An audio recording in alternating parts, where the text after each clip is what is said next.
to curate the content. It's also just really fun for us to see where people are watching from. It's always interesting. It is. Yeah. Sometimes we get folks who are really far away, which is pretty cool to see. Yeah. So it's really interesting. Yeah. Cool. Well, tonight we are going to touch base, starting it off with the Apple campus update. I thought that was a worthy topic, even though, we covered a lot of the Apple stuff several weeks ago when that was the primary topic on our call. Yeah, when it was the rumor of what's going on. Yeah. I mean, slow. Yeah, I mean, the question at that point was kind of like, what's going on? Maybe Apple watches this and they decided to just. I'm just kidding. Maybe Tim Cook watches this. He decided to just release a statement. That's what he does in his free time. Yeah, I know, right?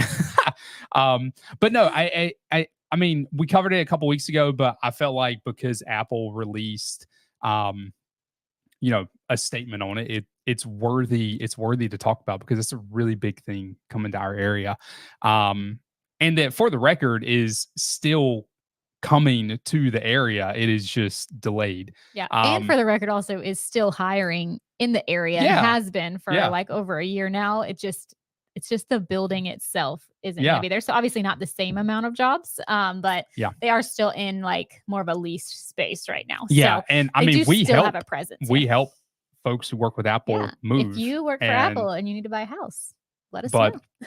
Yeah, and I mean, it's kind of continual thing, but and then we're going to dig into some interesting data that Zillow just put out as far as their projections of essentially housing price increases or decreases. So we're going to go over those specific ones to our area. But kicking it off with Apple, it looks like we got Robert joining from South Florida, ready to relocate to Durham. Awesome. Nice. Thanks so much, Robert. You're going to like it here. Yeah. I am sure. I mean, it's hot here, but I cannot imagine what South Florida is right now. Yeah.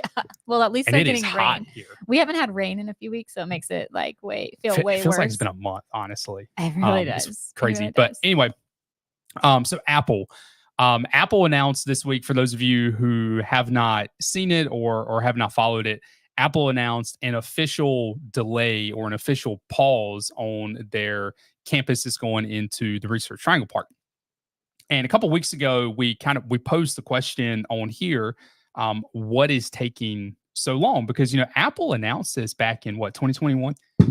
I think it was 2022 maybe, but yeah, it was 2021. It was 2021 or 2022. I mean, it was a long time ago. It's been long enough that it was just kind of odd that they had not broken ground yet, or nothing was really happening. Yeah. Permits hadn't been pulled. And so there was actually a really good article written about it in the Triangle Business Journal. And, all of this stuff's public record. So, they went into the permit side, and we did the permit side on our live as well. And, essentially it just showed that it was waiting on Apple to do anything. So Apple hadn't applied for the permits. There was no permits, and without permits, you can't start any construction. Yeah. So anyway, so this week, Apple announced officially that they are pausing the campus, said they're working with folks from the state, which makes sense because Apple is also set to get quite a bit of incentives when it comes to this campus. And so it makes sense that they are working with the state. Yeah, they had some workarounds for those incentives. They did. I mean, there was ways, I think, for them to hire enough people here, and they are hiring a lot of people. There was ways for them to hire enough people that they could essentially still get those incentives without breaking ground. Yeah. But I'm sure some of it was to actually, extend some of those timelines. But regardless, they didn't give a reason for why it was delayed or why it's being postponed. But one thing we talked about on the live several weeks ago when we initially talked about this is just the cost of today to build commercial spaces, whether it is, the interest rate of the loans, which Apple doesn't need any loans. They're sitting on like $1 trillion in cash or something. I feel like some of these. They're still going to get a loan to build it. They're not going to build it in cash, but the cost of securing a loan, the cost of labor, the cost of supplies with inflation, like all of that exists today that didn't necessarily exist when they announced this in 2021, that has a real effect. And that effect, I think, most likely, my best guess is that is what led to the delay, because it's not something that we're not used to seeing. Use the double negative there, but like it's just, we've seen it with other projects. Raleigh, downtown South is another project that essentially the pause button was hit on, or to a degree, because of the market, the economy, and the ability to secure financing for projects that large is just really tough in this current high inflationary, high interest rate environment. Yeah, for sure. And it is interesting, and it'll be, and I don't think this is the main reason why, but it is interesting that tech companies, like since COVID, so many companies went to work from home. So it's interesting to build a large campus when most of those jobs are like hybrid. It's like, maybe they could like rethink it and make it on a smaller scale. Yeah, I think a lot of those companies are starting to revert back. I think so, but I think they'll get pushed back. I think employees like working from home. And Robert said he is cooking in South Florida, and we all, I bet. I feel like I'm cooking here, so I am sure. And keto for Vita, Wanda from Brooklyn, New York, is joining us. Awesome, thank you for joining, Wanda.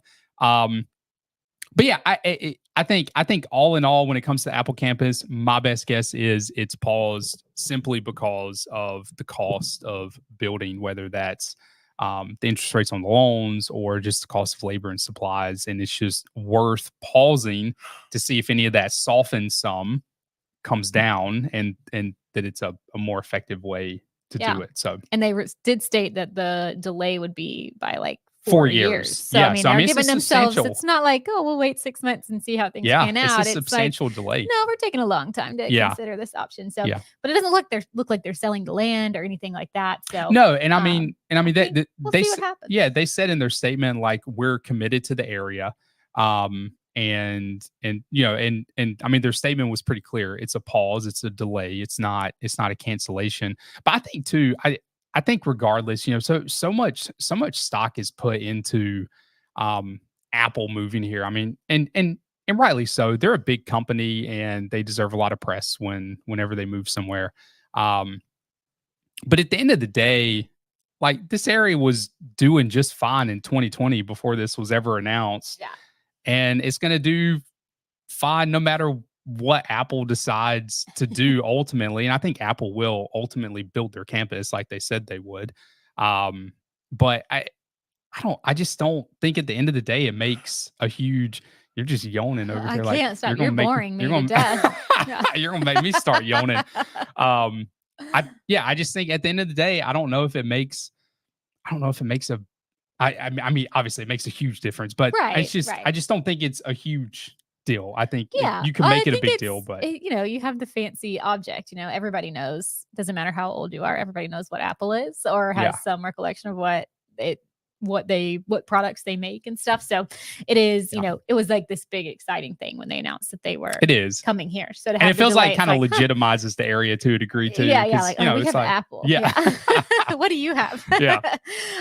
So it is interesting, but there's so many other tech companies in the area that have great paying jobs. And so I think that was part of it, is people were excited for the high paying jobs that Apple will be providing in the area. But there are a lot of other companies in the RTP area that also pay really well. So, I think it's all going to be okay, like you mentioned. And Apple is still going to have a presence here. So those high paying jobs are still going to exist, just not at a super hip, modern, cool, circular building. Well, I doubt this one was going to be circular. It should be apple shaped, honestly. Yeah, because the one they have in California is circular, but I doubt the one here. I kind of want it to be circular. I don't think it was going to be, because I think they showed that there was somewhere they released kind of like the renderings. Yeah, of what it did look more like. Rectangular in the it kind of looked like a picture, traditional building here. Yeah, who knows what it'll be now? Because now they have 4 more years to think about it. So yeah, exactly. But so maybe 4 years to wait. But I am glad though. I am glad Apple did, and I'll say this and we can move on to another topic, but I am glad that Apple came out and actually said something rather than just sitting there for years and years and years, and people wondering what the heck is happening. Like, when are they going to break ground? They kind of did sit for years and years. They did, but can you imagine if another 4 years would have gone by and they wouldn't have said anything? People would have just assumed that Apple was never coming. But that's my point. Like I'm just glad they came out and said what they're doing, so folks can know. Oh, it's another 4 years. You can just kind of forget about it and then readdress it in 4 years and see what's going on. So yeah, they're like, please stop DMing us on Instagram. Like, give us 4 years and we'll consider telling you what our plans are. Yeah. All right. So I did. So reading some of the comments on social media when this was announced, someone said, can they reduce home prices now that Apple isn't coming? Yeah. Everybody, it was funny because during, Apple had announced this and it was still kind of like in that pandemic bubble. And when things were like just inflating, and I mean, everything feels like it's only happening here, but in reality, prices were inflating all over the country. But, everybody's like, it's because Apple announced that they're going to be here. That's the whole reason we have a housing shortage. It's like, I don't think that's what it was. Yeah. It's not that many people. Yeah. I mean, people are moving here regardless. It's like 62 people a day or something move into Wake County for alone. every 162 that leaves, every 100 people that leave, 162 come, roughly. It's crazy. So and I don't think they're all coming with hopes to get hired at Apple. No, I don't think so. So talking about home prices and the effect of home prices, I thought it would be interesting. So Zillow put out a really interesting chart. So basically, Zillow is, and actually this chart was made by Resi Club, who we use quite a bit on this show, but he took Zillow's data and then plugged it into this really neat interactive map. Excuse me. And it's got basically Zillow's projections from May of 2024, so last month, all the way to May of 2025. So a year's worth of essentially home appreciation, or the opposite. And this is really fascinating. So Durham Chapel Hill. So remember, our area is split up in two different metros. So you have the Durham Chapel Hill metro and you have the Raleigh Cary metro. The Durham Chapel Hill metro, Zillow's forecast over the next 12 months is 0% appreciation. So just completely flat. Just 0%. Yeah. Interesting. Yeah. Raleigh, the Raleigh-Cary metro is projected at negative 0.6%. Womp, womp, womp. So yeah, I mean, this kind of shocked me looking at it. 1%, but it is interesting to think of if these projections are correct, like people buying a house this year, prices would in theory stay exactly the same. So we'll see if that actually holds true or not. It would be great to, because we've had some years in the past where it's like 20% in like 1 year. Yeah, it's I think we're over that market. Yeah. I think we're in a new phase. Right. And that's a little hard sometimes as a seller, because sometimes we'll work with people that want to sell their home and they may have just bought it during this huge pandemic bubble and had to go crazy over the asking price and stuff. So, it is a different expectation as a seller now, for sure, compared to a seller in 2022. There's definitely been a lot of changes. Yeah. And I mean, obviously these aren't our areas, but you look at here, like Austin's projected almost a negative 4%. Wow. DC, negative 3.4%. New Orleans, negative 7.5%. I mean, that's a substantial decrease. What's that in Florida? Is that this one? No, the big one at the very bottom. Oh, Miami. Yeah. 0.3%. Oh, so essentially flat. But I mean, when you think about Raleigh, like Raleigh's negative 0.6%, that's essentially that's flat. Right. At the end of the not day. really much compared to zero. Yeah. What do you think? I mean, do you think this is what's going to happen from May to May? You think it's going to be flat? No, I don't. You don't think so? No. Yeah. I don't think so, because even with this whole year, even with rising inventory and less sales overall, our average prices are still going up every single month. So it'll be interesting to see, I'm not saying we're going to grow by like 5% or anything, but I feel like I think we'll at least have like a 0.5% of appreciation on most homes in a year. But yeah, I mean, I think it'll depend on the area. Yeah. Yeah. I mean, I could see, I tend to agree with you. I could see this scenario happening though, just simply because what we're seeing right now, as far as the market goes, is it, it it's like, so we just filmed a video on the best time to sell, best times to buy, and that'll be released probably in several weeks. But essentially, like we were just talking about the seasonality of the market, right? And what we're seeing right now, I feel like, is what we typically see later in the summer and early fall, but we're starting to see it earlier in the summer, which makes me think maybe what we're seeing as far as a market slowdown has less to do with the seasonality of the market and just has to do with we're shifting into a slower market, maybe a more balanced market, maybe a more buyer friendly market, however it shakes out here. I think that we're shifting into a new market. It's not necessarily the seasonality of it, but something else. So, I just that like is in the back of my head. So when I look at this, I'm like, I could see it happening. Yeah, I mean, we'll see what happens. I could see a flat year. I could see the rest of this calendar year kind of being flat, but if I had to guess, I think January through May of next year, you'll see that interest level like tick back up some. But it's all going to depend on how much inventory hits the market. Really, like you look at this map, there's very few areas. I know Ann just asked, are any cities growing? It looks like Knoxville is projected at 2.9% growth. And that's like the only blue.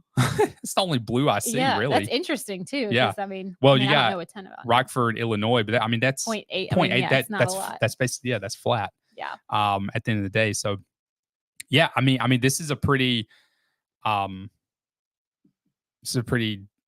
Downer. Yeah. Yeah. And another reason I think this might not, and this is just a Zillow forecast, but this is Moody's. So we're going to look at Moody's next. Oh, Moody's next. Yeah. We'll see. But they do these forecasts a lot, and oftentimes they're obviously, nobody has a crystal ball, right? But with 62 people moving into the area a day, I just don't see how it's possible. If the population continues to grow that much in an area, we only have so much housing in Raleigh itself. So I don't know, I don't know which suburbs are considered part of the Raleigh metro. Like if you're talking about Wendell and Fuquay and places that are starting to leave Wake County. But it just depends. We'll see what happens. But I don't feel like gloomy about it. I think, I don't think we'll have huge increases in appreciation in just 1 year like we have in the past 4 years. But I don't think we'll lose value, but everybody can come a year from now and comment on this video and see who's right.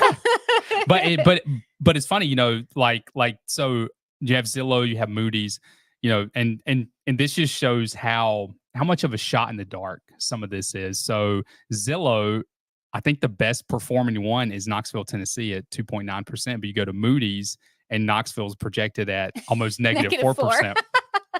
I mean, people looking at the same data roughly, and they, coming up with different conclusions. Very different opinions. It just shows, how. And nobody asked me.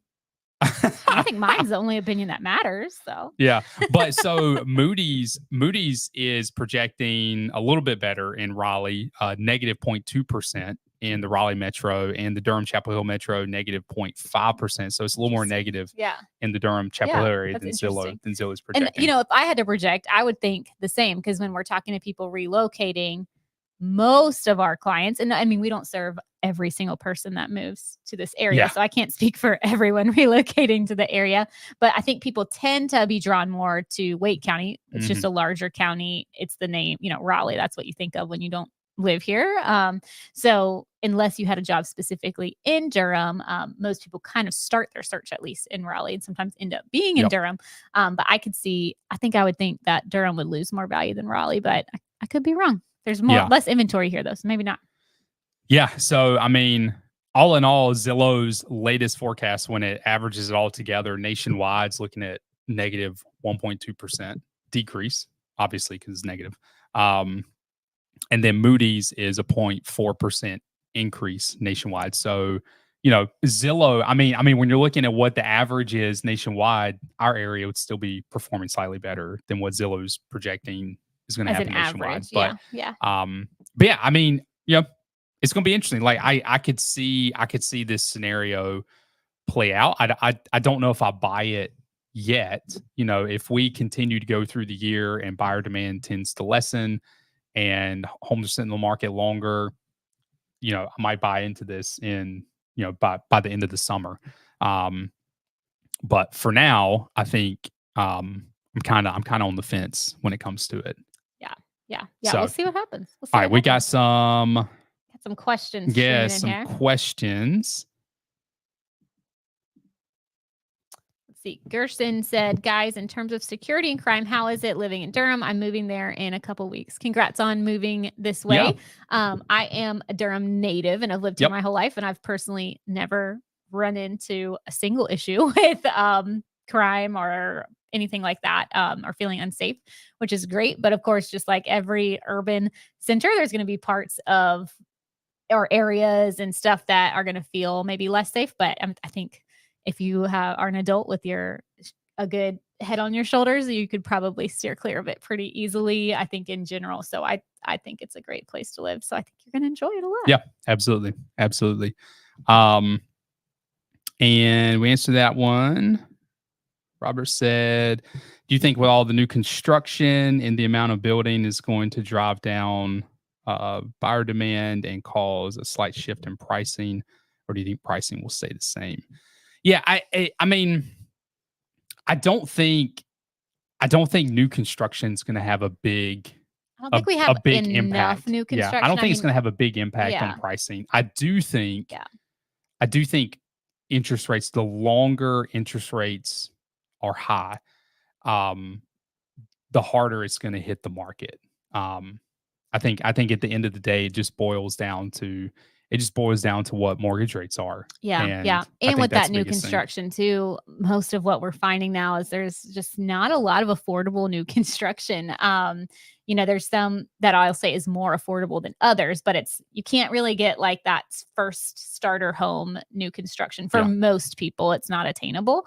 Most of the resale market is more affordable, unless you're looking at, there's some townhomes that can be, but even those you typically have to be outside of Raleigh or outside of Durham, because it can get kind of pricey. So I think as long as just home affordability is tough, just because there's, the average pricing, most people that are just getting started or just out of college, that maybe used to be able to buy a starter home. Now a starter home is like $450,000. And that's just a lot more than like a single income just starting out can usually afford. So that's part of it. And then on top of that, having those high interest rates, that's challenging. There's a large percentage of the whole population of the country that could not afford their own home right now if they had to trade their interest rate. I think it's 30 to 40%. It's a lot. I mean, it's significant. It's hard. So it is really challenging. So our heart goes out to first time buyers who are entering in at a time where it just kind of feels like, man, can't win. There's options out there for sure. And I think as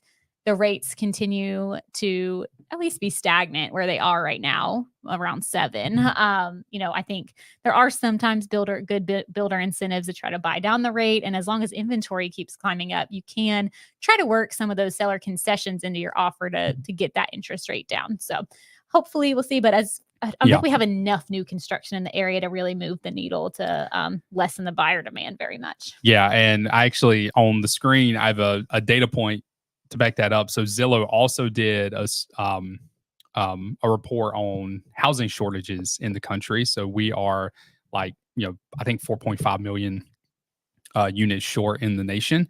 11, almost 12,000 of those units are in the Raleigh area. So even if you see and that kind of goes to, are we building fast enough? So even if we see stagnant prices this year, I think that's more related to mortgage rate. Yeah. Mortgage rates, which feeds into lack of affordability, than it does about like housing supply, where we're still well short of the number of people who want to buy and maybe will be able to buy whenever mortgage rates get back into the lower 6s.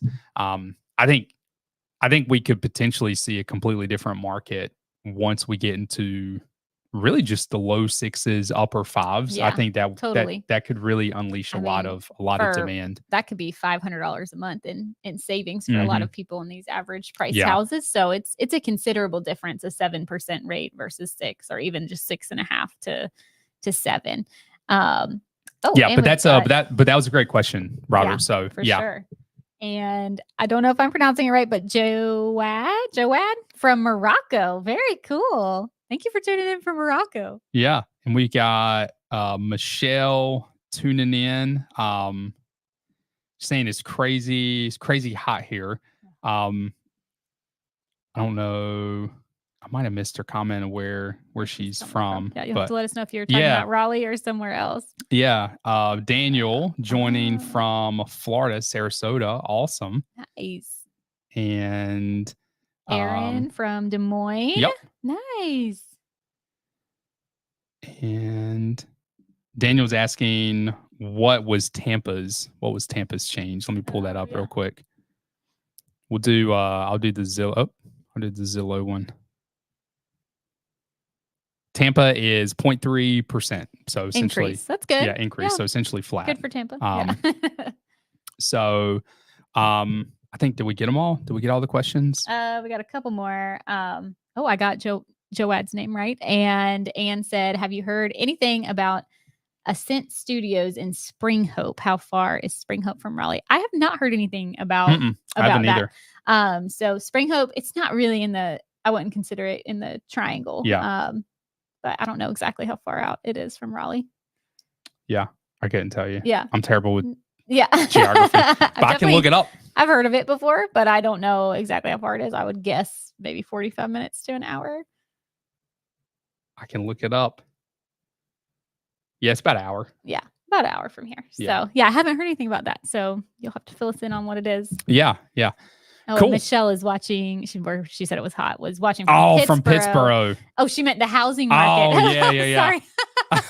It's been so hot this week. I'm just like naturally going to weather. I know, because it legit has been crazy hot. Yeah. Yes, and I agree, Michelle. I think a change in the housing market will be a good thing. I do too. I think we need to return to like something a little more stable, a balanced market. I wish that it meant also for buyers. I wish it meant that not only was it a little easier to find something as far as inventory. I wish it was also a little more affordable. I don't know if we'll creep back into that affordable area, but at least hopefully we're not dealing as much with multiple offers. Like we still are though. I mean, we've got one we're working with tonight that became multiple offers. So it just depends. It's house by house. You never know what you're going to get, but typically those nicer move-in ready ones, you still have to go in with some realistic expectations. Yeah, so. You do. Cool. Well, we'll end it tonight. I had another story, but we'll push that one to the next time. But I do have an interesting one that I've neglected week after week after week, and it is about a potential. So I was going to say a potential theme park. I do not think there's a theme park coming to our area. Yeah. But so Fayetteville, which is just south of Raleigh, I really don't consider Fayetteville to be part of the triangle. No. But it's it's not too far of a drive. It's an hour and a half. So depending upon what part of Raleigh you're in. And the Fayetteville City Council just kind of opened up like a committee basically to explore pursuing a theme park for the region, or like a water park for the region. I think a water park. Yeah, when I think seriously about it, I'm like, okay, so who like what are the major theme park companies? So you've got is it Cedar Amusement that owns Cedar Point. Cedar Point, but they also now own Carowinds. So Carowinds is owned by them. Yeah. So they're not going to put a theme park here because then you cannibalize business. Direct, it's direct competition. When you think about SeaWorld owns Busch Gardens. Obviously SeaWorld and Busch Gardens. SeaWorld here makes no sense. No, well, I don't think because we're inland. No, we're too far into the SeaWorld anti-SeaWorld thing. I don't think you could build a new SeaWorld unless it didn't have any animals. But but Busch Gardens also doesn't make sense because we're really close to Busch Gardens in Williamsburg. So again, you cannibalize business. Universal is not going to put anything here. They already have an East Coast location. Yeah, it wouldn't make sense. So they're not doing anything here. When you think of like Disney's or Universal, not putting anything here, places that do a lot of business, like Carowinds, unless things have changed, it used to not even be open in the wintertime. No, it I don't know if it is anymore. Right. So, it's a nice thing with like the Florida locations or California for the bigger parks. They can really stay open year round and gather a lot of tourism. I just don't see someone like coming to Fayetteville in December to go to a theme park. The only one I can think of that's like a major brand would be Six Flags. Yeah, that's the only one that's not I've never been to a Six Flags, Atlanta's but every problem I ever see happens in the Six Flags. Every person that gets stuck on a roller coaster. I just saw the other day, it was a raft ride. These people were jumping off the raft ride at Six Flags because they got stuck. Oh my God.